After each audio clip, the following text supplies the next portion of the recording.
बीच प्रधानमंत्री नरेंद्र मोदी मालदीव पहुंच चुके हैं। सीधा वहीं से आपको तस्वीरें दिखाएंगे। ये दौरे से क्या वो हासिल कर रहे हैं और किस हद तक कामयाब आप समझते हैं कि ये रहा है? ये एक तारीखी दौरा है, सिर्फ कामयाब दौरा नहीं है, ये एक टर्निंग पॉइंट है।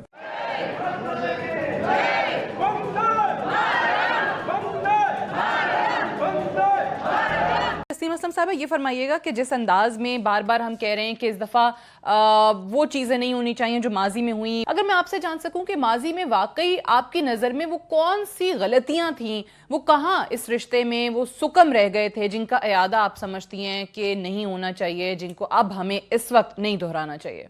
2 दिनों के मालदीव का दौरा है प्रधानमंत्री का। एयरपोर्ट पर जब वो पहुंचे तो उनका भव्य अंदाज में वहां पर स्वागत किया गया। एक बैरियर्स ब्रेक करती हुई खबर, जो कि अब कुछ घंटे हो गए ये खबर चलते हुए, ये एक अनयूजुअल एंगेजमेंट हुई है। ऐसी अनयूजुअल एंगेजमेंट जिसके बारे में ऐसी कोई एक्सपेक्टेशन नहीं थी कि ये होगा। अब देखिए हुआ क्या है। पीएम मोदी की विदेश नीति पर सवाल उठाने वालों के मुंह पर जोरदार तमाचा पड़ा है, और वो भी पड़ोसी देश मालदीव में, जहाँ एक वक्त था जब राष्ट्रपति मोइजू चीन की गोदी में बैठकर इंडिया आउट का नारा दे रहे थे। आज वही मोइजू पीएम मोदी को खुद गले लगाने एयरपोर्ट आए हैं। मोदी जी को सब याद था, चीन के लिए भारत का अपमान, सैनिकों को बाहर निकालने की धमकी, बायकॉट इंडिया की मुहिम। लेकिन कहते हैं ना, सुबह का भूला अगर शाम को लौट आए तो उसे भूला नहीं कहते, और पीएम मोदी ने भूला समझकर मोहम्मद मोइजू को माफ तो कर दिया, लेकिन एक लाइन में सुना भी डाला। जब आप सुनेंगे तो आप भी हैरान रह जाएंगे कि भारत झुकने में नहीं बल्कि झुकाने में विश्वास रखता है। तो भारत के वज़ीर-ए-आज़म नरेंद्र मोदी जो हैं वो मालदीव्स पहुंच गए हैं, और वहाँ पे मोइजू साहब जो हैं, वहाँ पे जो सदर मालदीव्स हैं, वो उनको खुद एयरपोर्ट पे लेने आए हैं। ये देखिए कैसी इंटरेस्टिंग चीज़ है। ये वो जिसे कहते हैं ना राजनीति, पॉलिटिक्स, ये सारा कुछ जो है वो किस तरह चलता है। अब आप इमेजिन कर लें इस चीज़ से कि मोदी साहब अपने ऑफिशियल ट्रिप पे पहुँचे हैं वहाँ पे, और मालदीवियन प्रेसिडेंट मोहम्मद मोइजू खुद लेने आए, पूरी की पूरी कैबिनेट साथ लेके आए, विद द एंटायर कैबिनेट। भाई ये है इंडिया ने अपना वो जिसे कहते हैं ना प्रेशर डाला है। इंडिया ने प्रेशर डाला है, कैबिनेट लेके आए हैं और कह रहे हैं कि जनाब हम आपको वेलकम करते हैं 60वीं इंडिपेंडेंस डे पे। ये अब एक ब्रेक थ्रू है, ताल्लुकात की नोयत वो नहीं है, लेकिन तारीख ने ऐसा पलटा खाया। देखिए, हमेशा मैं अर्ज करता हूँ कि सियासत में सबसे अहम चीज़ सिचुएशन होती है, हालात का रुख होता है, अफराद या जमातें इतनी अहम नहीं होती। जो लोग ये बचकाना बातें कर रहे हैं ना टीवी टॉक शोज में कि दौरा नाकाम हो गया, आप इसको देखते हैं कि इंटेलिजेंस की बाकायदा तौर पे नाकामी है कि इतने बड़े पैमाने पर और इस किस्म का एक ऑपरेशन जो है वो तैयार भी कर लिया और बड़े ऑर्गेनाइज तरीके से उसको वो लेकर चल भी रहे हैं और इनको पता भी ना चला।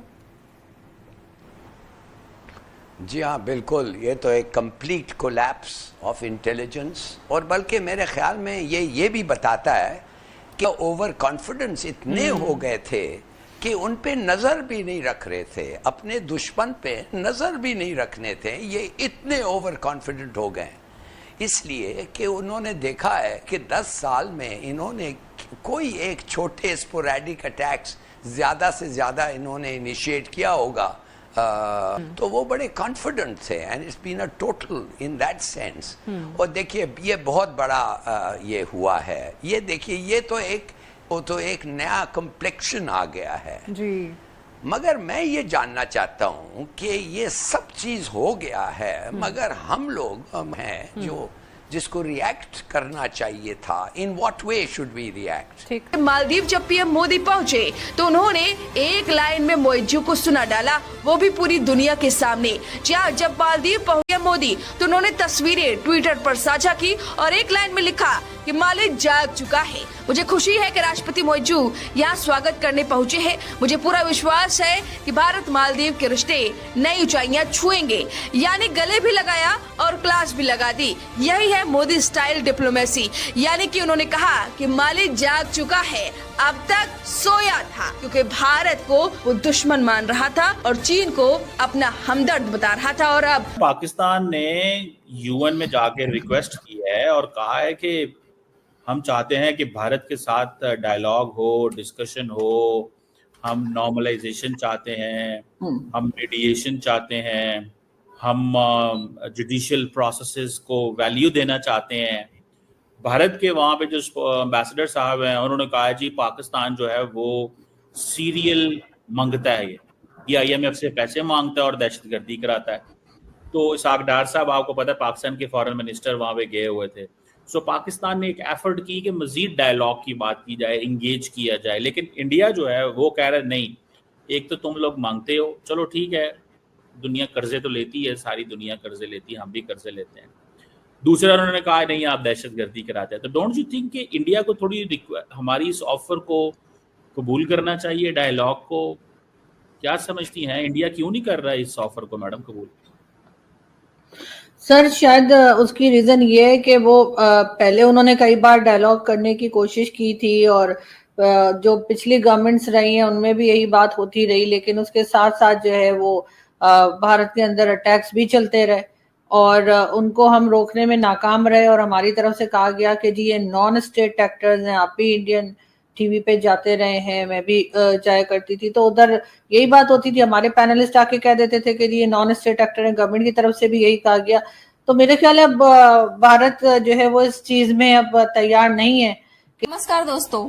तो दोस्तों कहा जाता है कि इतिहास जरूर दोहराता है और दोस्तों यही हाल हो गया है कुछ मालदीव्स का। जो मालदीव्स अभी कुछ साल पहले इंडिया आउट का कैंपेन चला रहा था, दोस्तों आज खुद पीएम मोदी को उसने इनवाइट किया और यहाँ तक कि दोस्तों मालदीव के पीएम मोइजू ने मोदी का स्वागत किया। तो दोस्तों दुनिया देखती रह गई, खासकर जय हिंद के नारों और भारत माता की जय के नारों के साथ गूंज उठा मालदीव्स। दोस्तों ये तस्वीरें देखकर पाकिस्तान हो या फिर चाइना, सबके मन में एक ही सवाल है कि हम लोग कितना भी कोशिश कर लेते हैं इंडिया को आइसोलेट कराने का, इंडिया को अच्छा दिखाने का, परेशान करने का, लेकिन इंडिया है कि लगातार प्रगति करते जा रहा है। दोस्तों चाइना की ही चाल थी जिसने मालदीव से भारत को आउट करना चाह रहा था पाकिस्तान, लेकिन दोस्तों जिस तरीके से मोइजू ने कमबैक किया है, मानो चीन के लिए तो बहुत बड़ा झटका है, क्योंकि अपने देश के इंडिपेंडेंस डे में पीएम मोदी को बुलाना और चाइनीज प्रेसिडेंट को न आना कहीं ना कहीं चाइना के लिए तो झटका है, क्योंकि चाइना दोस्तों मालदीव से अपने इन्वेस्टमेंट करने के लिए लगातार कोशिश कर रहा है और उसने कर भी रखा है। तो हमारे पड़ोसियों को बहुत ही तगड़ा वाला झटका लगा है। तो वीडियो से जुड़ो, लाइक और शेयर कीजिए और चैनल को भी सब्सक्राइब कीजिए। इस वजह से शायद मुझे लगता है कि अब वो डायलॉग के लिए तैयार नहीं है। या तो जैसे हमने लास्ट टाइम भी बात की थी बिलावल साहब की कि उन्होंने कहा है कि जी हाफिज सईद और मसूद अजहर इस तरह के लोगों को उनको दिया जा सकता है, हैंडओवर किया जा सकता है, तो या तो वो पहले हैंडओवर कर दें, एक आध को तो कर ही दें, एक को तो कर ही दें ना कम से कम, ताकि भारत को लगे कि हाँ हम सीरियसली अब इस चीज के ऊपर काम कर रहे हैं। हम उन लोगों को हैंडओवर भी नहीं करेंगे, यहाँ पर उनको सपोर्ट भी जारी रहेगी, वो एक तरह का हाउस अरेस्ट करके ये बात भी चलती रहेगी और भारत से कहेंगे कि आप बात कर लें, तो वो क्या बात करेंगे? और बात तो उनके फॉरेन मिनिस्टर जो हैं डॉक्टर जयशंकर, उन्होंने पहले भी कहा था कि अगर बात हुई तो कश्मीर पर होगी या टेररिज्म पर होगी। तो उस पर अगर हम बात करेंगे तो आपके ख्याल से क्या बात की जा सकती है, जब हम अपने ही उन लोगों को बिठा के रखा हुआ है जिनको सारी दुनिया टेररिस्ट कहती है, सिर्फ भारत नहीं। ऐसे में भारत हमारे साथ क्या बात करेगा?